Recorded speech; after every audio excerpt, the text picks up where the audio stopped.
समझते हैं कि हम चंद पैसों से पाकिस्तानी अवाम को और कुछ मीडिया को इनको हम खरीद के पाकिस्तान के टुकड़े टुकड़े कर देंगे तो ये हौस के ना खुलने टुकड़े सबसे पहले इनके होंगे, हमारे नहीं होंगे।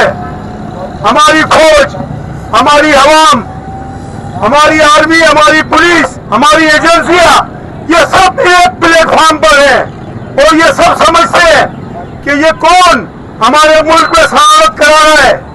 और ये आज 9 मई के लिए आज हम खड़े हुए हैं क्योंकि उन शोधाओं को आज हम याद कर रहे हैं।